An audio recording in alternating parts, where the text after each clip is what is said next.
Alright, so we did get a reply from Mark Kelly here. If you've been following my channel, you know I've sent him a message about a week ago, and he got back to me after, I think, 5 or 6 days. And unfortunately, I am not happy with this response in the slightest. In fact, I would have rather had no reply from Mark Kelly than what he sent me, because what he sent me was really just a very synthetic feeling response that I think that they just give out to anyone who emails them about the Epstein files. So let me read this to you real quick, and then I'll explain really what I mean. So Mark Kelly, or somebody at his office, says, "Thank you for sharing your thoughts on the release of the Jeffrey Epstein files. As a former Navy pilot, combat veteran, and retired NASA astronaut, it's an honor to continue serving our country by representing Arizona in the U.S. Senate. Hearing from Arizonans helps me better serve our state, and I encourage you to keep sharing your perspective and ideas." So I think it's funny that he lists here, he reminds everybody, probably in every email, he's a former Navy pilot, combat veteran, and retired NASA astronaut. Well then, why does he seem like such a scaredy cat when it comes to confronting Mike Johnson? I'm going to show you the video where both of our Arizona senators, both Mark Kelly and Ruben Gallego, confront Mike Johnson in the hallway during something that he's going to mention in this email, and I really wasn't impressed with how he confronted Mike Johnson. It really seemed like he was just kind of keeping to himself and kind of just confronting him without really getting at him, like really getting into it. So I'll show you that in a minute and we'll break it down, but I'll continue reading this here. He says, "The long-sealed Epstein files have been the subject of public scrutiny for years. These records include the investigative documents, flight logs, financial records, deposition transcripts, and other materials collected during federal investigations of Jeffrey Epstein and his associate, Ghislaine Maxwell. For years, many of these records have remained sealed or inaccessible. In 2024, Donald Trump campaigned on a pledge to declassify the Epstein files, and Attorney General Pam Bondi later testified during a congressional hearing that a client list was under review for public release. Despite these statements, the Trump administration failed to publish the documents, delaying long overdue transparency for victims and the American people." Now, this is what our politicians do. They state the problem repeatedly. Over and over again, they say this is the problem, and they blame each other. He just goes after Donald Trump, and in my prior fucking email, I told him what he could do to really get at Trump. But let's keep going. He said, "The Epstein Transparency Act, H.R. 4405, was introduced in the House of Representatives by Representatives Ro Khanna and Thomas Massie on July 15, 2025. I am a co-sponsor of the Senate version, the Epstein Files Transparency Act. This bipartisan legislation requires the Department of Justice to release all documents and records related to Jeffrey Epstein and Ghislaine Maxwell, providing the American people with transparency. It also requires that the DOJ publish all unclassified materials in a searchable format within 30 days of the bill's enactment." So this is some fucking manipulative bullshit, because he's trying to make it sound like he was actually pushing for anything here. He was trying to do anything here. He says he's a co-sponsor of the Senate version, the Epstein Files Transparency Act. Well, I never saw his name come up anywhere. I know Marsha Blackburn brought one up in the Senate. She tried to add it as an amendment to a bill back in 2024, and then Dick Durbin shot her down. And then Marsha Blackburn actually had the opportunity to vote on a similar bill that was put forth by, I think, Chuck Schumer, and then she shot that down, so she was a turncoat here for the Epstein issue. Good job, Marsha Blackburn. But I really want to know what he means by a co-sponsor. Yes, he voted on it. It was a unanimous vote bill. It went through the Senate in record time. Nobody voted no on it because they knew they would look absolutely terrible if they did. But at no point did I ever in my research come across Mark Kelly doing anything with the Epstein bill. Not until it was basically forced by Ro Khanna and Thomas Massie. These two are the real heroes right here, right now. These two are the guys that seem like they're actually trying to get stuff done. Mark Kelly didn't do anything. He didn't propose an amendment to a bill. He didn't do what Marsha Blackburn did. You know, the lady who later decided that she actually didn't want it put up for a vote because she decided to table the motion to do so. But, let's move on here. Let's keep saying what he says. He says, "When the House Speaker declined to put the bill up for a vote, its sponsors filed a discharge petition, a procedural tool allowing a majority of House members to force a vote. Because a discharge petition requires 218 signatures, Arizona Representative Adelita Grijalva's swearing in was delayed by the Speaker of the House for 50 days to prevent her from becoming the decisive signer. Once she was finally sworn in on November 12, 2025, Representative Grijalva provided the 218th signature requiring the bill to advance to the House floor. That's correct, Mr. Kelly. Everybody saw that was paying attention. But your confrontation with the Speaker of the House, Mike Johnson, was so bad. You have Ruben Gallego on the right absolutely dogging Mike Johnson, saying you are delaying the swearing in of Adelita Grijalva specifically so that you can delay the petition to force the vote on the Epstein Transparency Act. And Gallego was also saying that you are straight up a pedophile protector. And we're going to go over that whole thing. Again, we're going to go over that whole thing after I read through this, and then we're going to get to my message back to Mark Kelly. But this is manipulative, okay? All this is he's saying, oh, think about the Speaker of the House. He was delaying everything. He wasn't doing anything. Well, why did it take you so long to actually step in and start saying something? And then when you did say something, why were you so weak about it?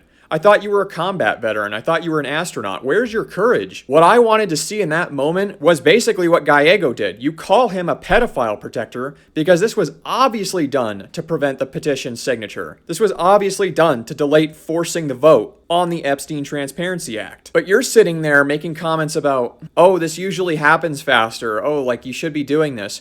No, call it what it is, pedophile protection. That's what's going on here, and we're seeing more and more and more, and God, more about that in the fucking files, the 3 million files, that's what we're seeing. These people are absolutely being protected, and all he wants to do is throw it on the Speaker of the House. That's pathetic. Like, seriously, that's pathetic, man. Like, I'm not happy with that performance at all. But let's keep going here, let's keep going, right? He says that the Epstein Transparency Act passed the House by a vote of 427 to 1 on November 18th, 2025.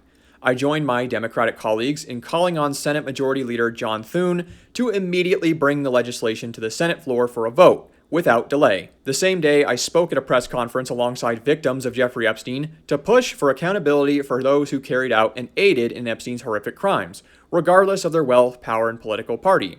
You can see my full comments here. The Senate passed the Epstein Transparency Act by unanimous consent on November 19th, 2025, and it was signed into law that same day. Okay, so the problem with this is that they obviously delayed this stuff long enough. Adelita Grijalva was not sworn in for 7 fucking weeks. And by that time, about 50 days later, they were able to put together some kind of plan, and then yes, they pushed it through. Whatever stupid little plan that they came up with to manage this problem, because that's what they're doing, guys. They are managing this problem. This government shutdown is not the only delay that they have implemented in the Epstein cover-up. They also called for an early adjournment for the House that was like a month long, a day early, so that these two representatives also could not get the signatures for their petition that they needed. And now, of course, we're like, 40, almost 50 days again here, out from the December 19th deadline for releasing all the Epstein files, and we're not seeing them. And then when we are seeing them, like in this last drop, they're fucking redacted to hell, and we don't know who's what or who's going where. And they're obviously redacting people who aren't victims. And where is Mark Kelly on all this? I haven't heard anything. So far to me, this email is just one big excuse called blame Donald Trump and blame Mike Johnson. And I do. But you know what? You're in the position of power to rectify those problems. You have the power to subpoena testimony, and I will get back into what I'm suggesting that he do in my email at the end of the video. But honest to God, guys, like this email just pisses me the fuck off. I would have rather have received nothing. I would have rather have been ignored. It would have just been a more honest, I don't give a shit than what I'm reading here. But let's just finish this off here, okay? Let's finish this off. He says, powerful people like the President of the United States and the Speaker of the House tried very hard to keep the whole truth from coming out. Well, and they still are. They're not just trying, they are doing it, okay? I don't know what he's talking about here. Like, it's happening. We do not have any kind of accountability yet. But anyways, he says they made Representative Grijalva wait 50 days to take her seat in Congress just to delay accountability. I'm proud I voted to pass the bill because you were forced to. Because at the core of this isn't about politicians or the media. Yes, it is. This is about protecting pedophile politicians and pedophiles in the media. This is about real victims and their families who deserve justice. The release of these files prove that in America, it doesn't matter if you're rich, it doesn't matter if you're a Republican or a Democrat. If you hurt people, you will be held accountable. Well, apparently not. When are we going to see that? When are we going to see Leslie Groff get arrested? When are we going to see Sarah Vickers get arrested? When are we going to actually just see any kind of fucking investigation or even a fucking interview of any of these people? Like, just pull these people in and get a recorded interview and put that out there for people to see so that we can watch these people lie to the entire world. Pull them in, Interview them for 2 hours, record it, put it on YouTube, put it on the internet. They are not even doing the bare minimum, and he's trying to make it seem like they are. They're not. He's not doing anything. He passed a bill that he was basically forced to pass. It's not impressive, and he's trying to make it sound like it is and like he did something. He didn't. Anyways, I will work with my colleagues in the United States Senate to make sure the administration fully complies with the law and releases all required records so the American people can get the transparency they deserve. So let's get daily updates, Mr. Kelly. Let's get daily updates on exactly what you're doing to make sure that this administration fully complies with the law. Because we're 50 days out, they've broken every single goddamn clause in that law. And I'm going to tell them that in the email at the end of the video, but they're breaking every clause in the law. We're like 50 days out from December 19th. It's not getting done. And I'm not hearing anything from Kelly on any platform about what he's actually doing to compel the Trump administration and the government at large to comply with this law. I'm just not seeing it. But then he ends off his email with, "Thank you for sharing your thoughts on this issue. You're making your voice heard in Washington and informing the work I do representing Arizona. To stay connected, visit kelly.senate.gov to sign up for my newsletter, get help with a federal agency, and learn more about my work as an Arizona senator." I don't feel like I'm heard. I honestly don't. I don't feel like this was read by anybody that really gave a shit. This was obviously something that was written up by Kelly or maybe somebody, or was approved by Kelly or something. And then they read through enough of my email to understand that I was getting at the Epstein issue because it was in the subject. Maybe they even just looked at the subject. And they sent me this, pre-made response that they probably send to everybody. Again, I would have rather have heard nothing. I would have rather have been told by his silence, "I don't care. This is not an issue to me." That would have been more genuine. And that's what I mean when I say this is such a synthetic bullshit response that I got from him.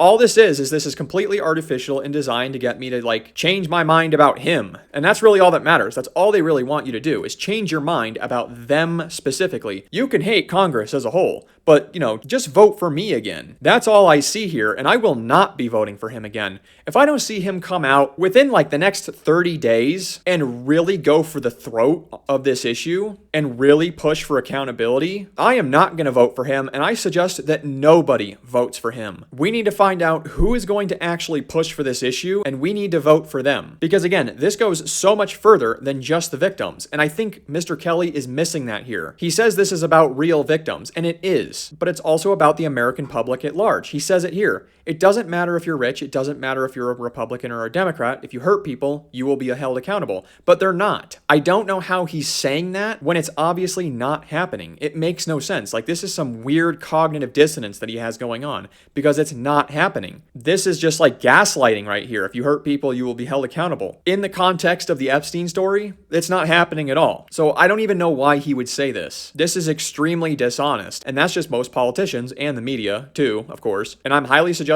that absolutely nobody vote for him because he is not trying to hold anybody accountable. He is not trying to go after the people that hurt other people. And I have heard nothing about him making sure that the administration fully complies with the law. They're breaking every clause of the law, and he hasn't said anything about it. Okay, so now we're going to move on, and we're going to move into that video that I've been mentioning. I want to show you how he's actually acting in the halls of Congress when it comes to confrontation with the Speaker of the House, who he mentioned at least 3 times in this email and is blaming everything on, so that we can really get into how he's really not doing anything. And I want you to know that I'm going to be picking this apart. I'm going to pick apart every part of this video because it goes beyond just Mark Kelly. There's some other stuff here too. It just seems very coordinated and very theatrical. So let's get into it. Okay, gentlemen. Hey, Speaker. Okay, so right off the rip, Mike Johnson walks out of whatever that room that is where he was giving some kind of a speech, and he says, "Oh, hey, gentlemen." He knew, even though their backs were turned to him, he knows they want to talk to him. So I think somebody went in there, mentioned something. So Mike Johnson has already had some time to prepare what he's going to say in response to these two, and he very likely already knows their criticism. If I were these 2 senators, I would not wait for him to have a moment to think. I would ambush him. I would come out of a door somewhere and I would catch him off guard, and I would sling the biggest buzzword right off the bat at the top of my lungs.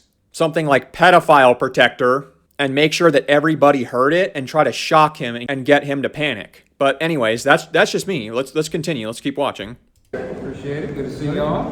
Hey, so his congresswoman and the ours.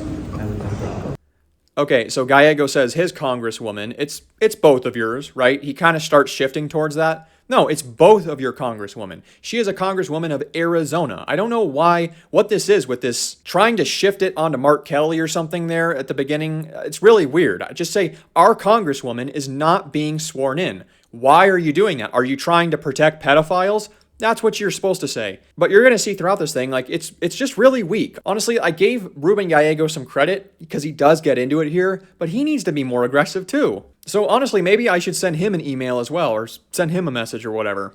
So we need, Yeah, reopen the government so we get back to work. I mean, but this that's great. excuse just keeps on moving. Yeah. So Mike Johnson says, reopen the government so we can get back to work. Well, it's very common, and they don't really call him out on this, it's very common for members of Congress who have just been elected, even in a special election, which is an election that occurs when something happens to the prior member of Congress, and then this new special election is held to replace them. Usually, like in this case, because Adelita Grijalva's father died, they had a special election, and his daughter, Adelita, ended up getting elected. But it's very common, and not only that, but it usually happens in 1 to 2 days. And what they really don't call him out on here is that there was a full week before the government shut down.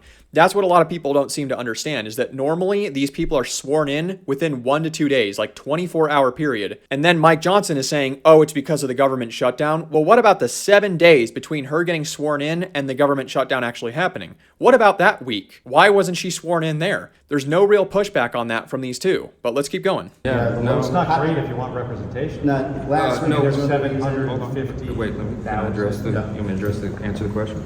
We're happy that she got elected. She's filling her father's seat. That's fantastic. We have a long tradition here and a process of how we administer the oath to a member. You know, you served here for a while. We're going to do that.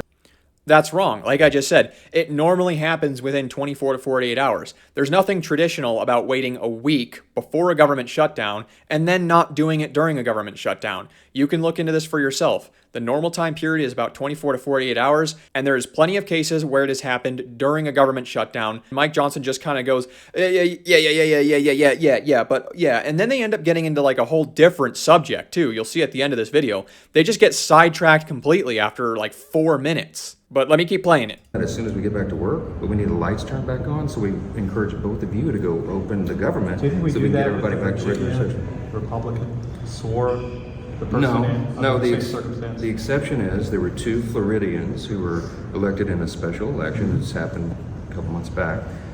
They were here on a day, they had their families here, they had a scheduled day for the oath of office, and the House was called out of session that day. They had all their family and friends here. I feel like he's just buying time. They need to interrupt him. They need to cut him off, and they need to get down to brass tacks. What is actually going on here is now we are 7 weeks out from Adelita's election where she was elected. He said it in the beginning. Mark Kelly said there's like 750,000 people without representation. Just keep saying that. Get back on that. Don't allow this schmuckball, this greasy rat, to just keep talking about some stuff and bloating the conversation and protracting every statement that he makes so that he can just buy enough time to finally have an excuse to leave the situation and go somewhere else. This is so theatrical. I'm telling you, there's just nothing genuine about this interaction right here. I am not seeing any passion. So we went ahead and went through the process in a pro Speaker, forma. with all due Let me respect, finish. Wait, let me answer the question if you're going to ask it. And so that was the exception we did.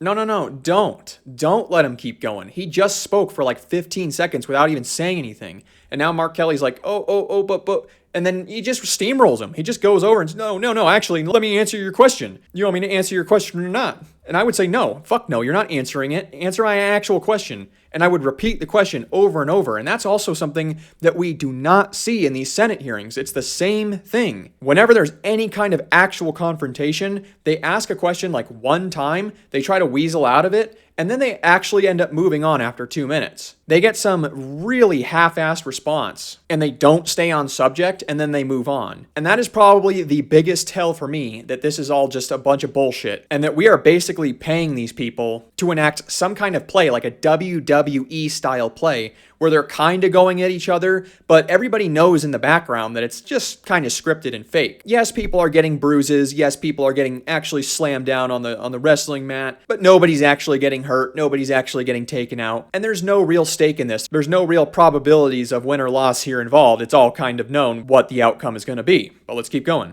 because the family was here. Ms. Grijalva, has not yet had a scheduled date because she was elected after the House was out of session. So I am anxious to administer the oath to her as soon as you guys vote to open the government. You don't want to be on the Epstein discharge. How much? It's totally absurd. You guys are experts at red herrings and distraction. No, not. There's nothing to do with Epstein. The House Oversight Committee is working on the Yeah, and I want to give Gallego props here. Absolutely just send it. You are trying to delay the vote on the Epstein Transparency Act. That's all you're trying to do. And then he's actually going to say pedophile protector here in a second. And Mike Johnson's going to say, oh, it's absurd. It's not. Okay? Epstein files right now, releasing 34,000 pages and more on the way. You know, she's Let me finish. The House Oversight Committee. Come up with excuses. This is an excuse, so she doesn't sign on to that. This is. Absolutely, it's an excuse. And I know I'm pausing a lot, but I just want to make a comment. You know how Mark Kelly got steamrolled there? He was going to ask a question, and then Mike Johnson's like, no, let me finish. Let me actually answer your question. And now he's still just not saying anything. He's just standing here. And I don't like that, man. I really don't like that. It bothers me. Absurd. This is the longest time the House. Do you want me to answer the question? If you ask the question, you're not actually answering the question. This entirely has to do with the Okay. You see, this is a publicity stunt. Let me tell you what's happening. The House Oversight Committee. And Mike Johnson's right. This is pretty much a publicity stunt. He knew he was coming out here to confront these two. He knew he was going to come into this room and be confronted by these two before he ever even came in here. We saw that in the beginning where he says, oh, hello, gentlemen, and their backs are completely turned to him. So somebody tipped him off that they were waiting or something. He had time to prepare for this. There's really nothing authentic here. And again, if I were these two, I wouldn't wait for him outside of some room and let him know I'm there. I would just pop out of a goddamn door somewhere when I knew he was walking by with my phone in my hand and record his face. I would be absolutely brutal about this. I would not just stand around waiting for him to come to me. Committee is working on the release of the Epstein files. There are some of the biggest bulldogs in Congress in the Republican and Democrat side who are working on that aggressively. I met with the victims before they went out and did the press conference, and the House Oversight is doing its job. Did you know, you might not, because we haven't been in session, the House Oversight has its lawyers in New York City combing through the Epstein estate files. None of that had been anticipated by discharge petitions or anything else. They have subpoenas that are being supplied, they're being followed through on by the Department of Justice. We have more subpoenas that are outstanding for big. Where? This was 3 months ago. What subpoenas? What did they find when they were combing through his estate files? Is that what we got now that's completely redacted and incomplete? We know it's incomplete because there's references to other emails in the emails they gave us that just aren't there. There's complete voids in certain sections of the timeline of Jeffrey Epstein's emails. I mean, come on, this is absolute bullshit. What he's saying, everything is just fucking bullshit, man. And what's really disturbing is he obviously knows it. He knows what he's doing right now. He's playing fucking goalkeeper for these pedophiles. And yet he's doing it with a straight face in front of the entire nation right now with all these cameras on him. He doesn't give a shit because he believes that he can absolutely just get away with it. Named persons, Democrats and Republicans, and there are more documents coming through. They're doing the work, they're doing it methodically, they're doing it with subpoena power, and you don't need an act of Congress for that to happen because they're already on it. So and I was in the room with all of them. Why are you blocking her then? I'm not blocking her, I just told you. Can I just say something too about Mike Johnson's body right here, his body movements and stuff? He seems stiff as a fucking surfboard here. His arm is like locked in place. He seems like he's completely pulled the wool over his own eyes and he's acting like a fucking ventriloquist dummy here. Like he can't even move his own body in a fluid motion like he's telling the truth, like he believes what he's saying. It's fucking disgusting, man. Everything about what he's doing and how he's saying it and how he's moving his body tells me that he's lying. The longest time that House Oversight has been out of session, that's not in a regular August session. This is the longest time it's taken for someone to be sworn in, and it all happens to coincide with the fact that she's going to be the deciding vote on the discharge petition. I know why you're upset. Mike, you get a lot of heat because the government is closed down and you guys we're made not. the decision. Actually, no. You wait, Mike, you made it 5 times Mike, to keep I the got a government request. closed. I got a request. Yes. Why don't we do this? Why don't you bring back your Republican members so we can have a serious negotiation with We're them going to have plenty of about this? negotiations as Well, soon as you open the government. Why don't we Let me bring tell you back- why they're not here, because the House I did mean, its job. 14 days since July 25th. Yeah, and real people are They've been feeling on real an- pain. And they've been on an extended summer If I feel the vacation. pain with it, They're not on vacation. Yeah, but not you because you're not a real person. So you're not feeling any pain. Bring it back. Wait a minute, I have wait an a minute. opportunity. The I can patience talk to can every one of my Republican colleagues down there, and we're talking about Every this day all we're the talking time. Yeah, and they're talking about it over here as well. And keep our your members Republican hidden. members from Arizona, where are they? They They're are in their Arizona. district. They're in their districts They're working. sitting. Wait a minute. They're sitting. Oh, hey, Mike They Lawler. did their job. They did their They are job. sitting in their basements. Come here, Mike Lawler from New York. Tell him. And yeah, so Mike Johnson here, he pulls in this other guy. It's like tag team. He's like, yeah, come in here and support me because I'm sweating a little bit. So why don't you come in here and bulldog them for me so that we can falsely convince everybody that what we're doing is right. With all due respect, you voted multiple times to keep the government shut down, okay? Which again, why do we need to keep her out of office? Why do we need to not swear in Adelita when the government's shut down? They've done it a million times before. What the fuck is this excuse? The Republican members from Arizona voted to keep the government open. They did. So don't sit here and try to lecture us about whether or not we did our job. We did our job. You did not. What's going to Well, be you're not doing your job. Whatever's going to say premiums. Oh, you mean the bill that I'm signed on to extend it? Oh, yeah, When cute, is right, that because you know gonna what? We actually have put forth legislation to do it. You guys just keep pontificating. How about you go down the hall we're having and a go show. vote You to know that open it's the not gonna government go up? down. That would be great. All right. Again, it doesn't need to be open. This whole thing about her not being sworn in, it's not necessary. Like, they can do it. Okay, I don't know why they're sticking to that. It's kind of like the gaslighting thing where they just keep saying something over and over and over again, and then people think it's true. It's not. These people are absolutely just fucking lying out their ass. And these two really aren't calling them out on it very hard, especially Mark Kelly. He's at what now, as far as a word count? Like 30 words? Gallego's probably up near 120. Mike Johnson's probably at 500. This guy who just came in is probably at a higher word count now. He's probably got more into this conversation in the last 15 seconds than Mark Kelly has this entire fucking time. And we're at the 4-minute mark now. And now you're going to see how they just basically move on to another subject completely. Here's the clean CR. Go vote to open the government up. This- Thank you very much. We're going to have lots of. Wait a minute. Mike, if you bring them back, we will have a discussion with them. It's very simple. You're holding the American people hostage because you want to have a Yes, policy you are. debate. Yes, you We are. have policy debates here every This day. The House policy works on debate- There's that. no policy debate and nobody's there. We You're have talking to it- yourself and this guy here. We're having the debate My all around the constituents round and clock. yours, I imagine yours are going to be hurt even worse than ours We- with these premium increases. We have a lot of We have issues to to work fix on this. together. And Okay, and that's basically where it ends. They move on to the healthcare thing, which I'm sure, as you know, many people are now paying extremely high premiums on their healthcare. Most people cannot afford healthcare anymore and are just going to incur massive debt with their next health issue, which is basically where this ends. All right, now let me show you the message that I crafted specifically for Mark Kelly in response to his email. And I highly suggest that you guys do the same. If you think what I'm saying makes sense, if you think what you see with the evidence and what you see with Mark Kelly is not adding up, please send him a message. Just let him know what you think and let him know whether or not you're going to vote for him. But here's what I say. I say, Dear Mr. Kelly, or whoever this concerns, because I think somebody else is reading these, and then I think he's sending, synthesized emails that are specially crafted to get people to get back on his side, based on just the subject nature of the email in general, without actually understanding or reading any of the actual contents. Which is why I say, I do not feel as though you addressed the contents of my message, because he didn't. I explicitly asked that you speak out about the unjust treatment of Ghislaine Maxwell at federal prison camp Bryan. She is being treated like a guest at a 5-star hotel at a minimum security prison where she should not even be to begin with,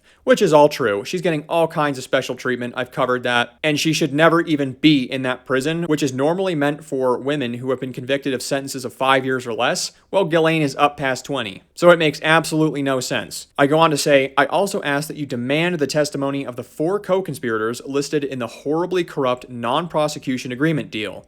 Go to the proper committee and demand that they subpoena the testimonies of Sarah Vickers, Leslie Groff, Adriana Ross/Machinska, and Nadia Marchinkova. They are all guilty as sin. The recent document drops prove it, which they do. I'm currently working on proving, outright proving, that Leslie Groff scheduled at least one girl named Milana Valmont with Jeffrey Epstein when she was underage. And we have a civil case document where multiple women are accusing Sarah Vickers of doing the same thing. So why they're not being pulled in for interviews or anything is just absolutely beyond me, because do you think if you scheduled a meeting with a known pedophile between a young girl and that pedophile, and then something happened to her, that you wouldn't be at least interviewed by the police for your role in that? Give me a fucking break. You'd be in handcuffs in about 5 seconds. But these people are now past 15 years. They have never been pulled in for an interview, even once it was recognized. Where I'll say this here, they were all listed in the NPA in 2007. So we're at 19 years now since they were actually listed. And the Federal District Court of New York recognized the participation of co-conspirators at both the Florida property and the New York property from 2002 to 2005.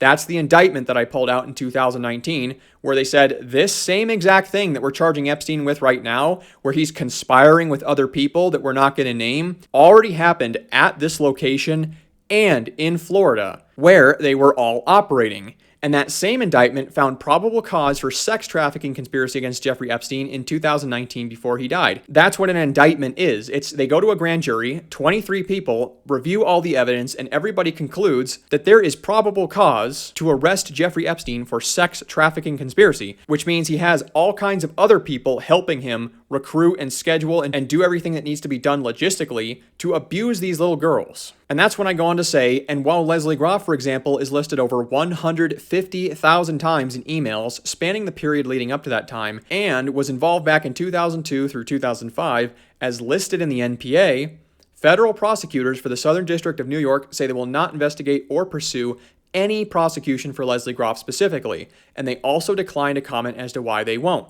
So yeah, the Southern District Court of New York literally said back in 2019 that Epstein had all these co-conspirators, that it was happening the same way it was happening 2002 through 2005, where all these women are specifically listed as co-conspirators, and yet they say that they will not pursue any investigation or even interview Leslie Groff, and they won't say why. They told Business Insider when they asked, "We're just not going to comment. We're going to decline to comment on that. You can think whatever you want. We don't really have an explanation as to why." Which to me is about as corrupt as it gets, which is why I'm screaming to Mark Kelly about it. And then I go on to say, I hope you and your colleagues understand the gravity of your choices. This specific issue is rapidly eroding the trust in government. I personally am losing all faith that you are the person for the job. I saw the confrontation you had with Mike Johnson. Gallego called him a pedophile protector. He outright said that they were delaying the oath of Adelita Grijalva to intentionally delay her final required signature on the Epstein Transparency Act, an act which, by the way, has not been enforced whatsoever. They have yet to release all the files. They are redacting names arbitrarily. They are not providing summaries of reasons for the redactions. All things that are required by the Epstein Transparency Act. And yet Mark Kelly is not calling out these specific issues. He's not going to the proper committee to send out subpoenas to get prison staff to testify before Congress. He's not going after these women. He doesn't even have to do anything with the court of the Southern District of New York. He could literally just subpoena these people. He could go to the proper committee and say, hey, these people were heavily involved. They're obviously guilty as fuck. Let's bring them in and squeeze them. And actually squeeze them and not do one of these performative hearings where they basically bring people in that know all the questions beforehand, like the Clintons just did, and actually interrogate the shit out of these people so that they break and threaten them that if they don't tell the truth under oath, that they will be hit with perjury charges, where they will spend time in jail and be continued to be interviewed about this specific subject until they crack like an egg. Because that's what I would be doing. I would be going the fuck after these people. But let's finish up this email and wrap up the video here because it's getting a little bit long. I say, if you do not act on this issue immediately, if you do not either follow this advice or come up with something comparable, which has significant results in finally uncovering everything that has happened in connection with Jeffrey Epstein's crimes, you will not have my vote, and you will not have the vote of anyone I can convince to vote for someone who will. Thank you for your time. And that's absolutely goddamn true. I'm not voting for him. I suggest that you don't. Obviously, you need to come to your own opinion on this matter, but I hope I was able to convince you in this video that he's just not the guy for the job. Regardless of whatever he was before, an astronaut or combat veteran or whatever else, he's obviously displaying some kind of inhibition. He's displaying a lack of willpower on this issue. This is not funny shit. If we have two tiers of justice in this country, I don't even think most people understand what that means. That means you have a class of people who operate with complete impunity. It's no wonder they're billionaires when nobody holds them accountable. I bet you anything I could become a billionaire. If I could do shit like Jeffrey Epstein was doing, collecting a whole bunch of blackmail and employing it against people, being cut $15 million checks for smoothing over deals, all while raping and abusing little girls and absolutely getting away with it, like in 2007 when he got hit with one felony when he should have been put away for life because he had 40 plus little girls in Florida all saying the same exact thing, all giving the same exact story. It's really no wonder that these people are so rich in the first place. They obviously did something in life to get to the top, and then once they were there, they completely perverted the system. And now they are acting with absolute impunity. I mean, if we can't even come to a consensus on this and get answers about something like this is like the most heinous crime that you can commit. When you're talking about sexually molesting, sexually abusing little girls, maybe even little boys in this case, literal fucking children, then what the hell can you hold these people accountable for? Absolutely nothing. So these people will not only continue to operate with complete impunity, but they will also continue with absolutely no moral compass. which is another reason why our country might be going down the toilet right now. Because let's admit it, it's fucking horrible. The economy sucks. We're getting into all these wars. We're completely divided. And all the same people who are not being held accountable and who we are seeing are absolute monsters are the same people who are making the decisions in this country. They own the media organizations. They own the banks. They own the politicians. They own you and me, which is why I am latching onto this thing like a fucking pit bull, and I'm not going to let go. I'm going to latch onto this thing, and I'm going to fucking thrash my head back and forth until I rip a fucking chunk off. And if I'm not happy with that, I'm going to bite down again. I'm going to bite down again and again and again until there's nothing left. I'm going to rip so many chunks of meat off of this bloated fucking system that by the time I'm done with it, it won't even be recognizable. And then we can stitch it back together however we want it to be, because this is our fucking country. It's not these people's country. These people are fucking pieces of shit, and they're gonna get what's fucking coming to them very soon here, because this issue is only building steam, it's only building momentum, and it is never going away, because I'm not gonna let it go away. Because if you ask me, these people are affecting all of our lives with their shit policy, with their fucking bank scams, and with the division that they are pushing on the American people, getting us all to fight each other when we should be looking upwards, not left and right, up and down. That's the real fight, and that's where I'm going to stay locked in. And that's the end of the video. Have a nice day. I'll see you in the next one.